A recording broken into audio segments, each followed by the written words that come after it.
The Petland mission is to match the right pet with the right family while meeting the needs of both. And so when we think about animals like reptiles, it's a really interesting category of pets. And this is Shane from ZoomEd. He's an ideal person to help have this conversation with us when we talk about purchase considerations for a reptile. Shane, if you can think about main things that people should consider if they're looking at reptiles as a group of animals, what do you think some of the biggest things that they have to bear in mind when we think about what is it like to own a reptile, and what should they have in mind? So I would tell you that there's probably really three main things we want to consider. We want to consider how often do we expect to be able to handle the animal, interact with that animal. Number two is how much is our actual care time going to be spent on that. Some animals are going to have very, very minimal care requirements. Some we're going to have, more intense care requirements. And then number three, the real big consideration with reptiles is what are you willing to feed? We've got some feeding diversity that's going to happen in here. And so what's your feeding wants going to be? Those are going to be probably the three biggest things we've got to look at. And how do we match that up? And luckily the diversity of reptiles, we can kind of hit any combination of those three. So it works well. So, and you have to consider too, like, who's it for, right? Is this the first pet for a child? Is this in somebody's college dorm room? Or are you like an adult and you just want a cool thing for your man cave? Like, what is...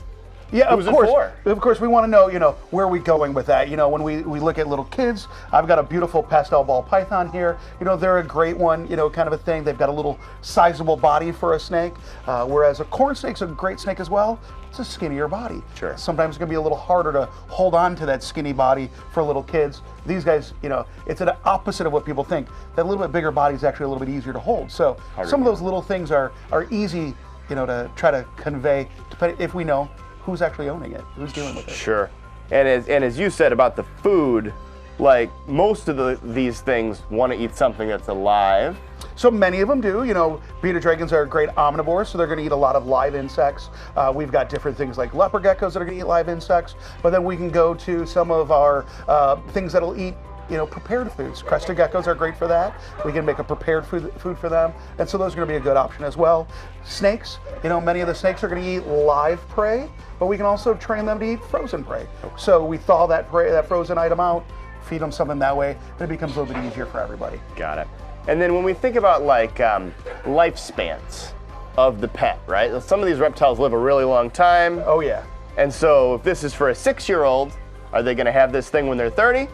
Like, what, there's quite a range there as well. Not only are they going to have it when they're 30, they're going to want to have it when they're 30. And that's something we definitely want to take into consideration. Some of our gecko species, we're looking 10, 12, 15 years, all the way up to, there's ball pythons that have made it to 40, 45 years old. Tortoises, we're talking hundreds of years old. Sure. So we definitely want to make sure we put those considerations, in place when we're looking at, what's our commitment going to be onto it. Got it. So what's it going to eat? How long is it going to live? What do you want to do with it? Like how much handling? Yeah, how much handling do you actually expect, to be able to deal with it? Some animals are going to be better about that than others. Ball pythons are generally pretty laid-back animals. If you want to be able to handle this thing, handle your pet every day, go for it. Ball python's going to be a real good option for you. But if you're looking at something where your time commitment is going to be a little bit less as far as the handling, leopard geckos, a couple times a week, plenty. It's going to be a great thing for them. You're not going to overstress them by doing that. They're going to be happy with that kind of a commitment. So it's a good way to go. So some of these creatures that we might want to keep as a pet, as a reptile, might not want that much handling at all, and maybe those are more like look-at pets. Correct. One of the groups that we lump in with the reptiles is usually the amphibians, and basically all amphibians are going to be look-at pets. So if we're looking at just setting up, a really nice, naturalistic piece of the environment in our house, and we want to have that amphibian in there, it's a great look-at pet.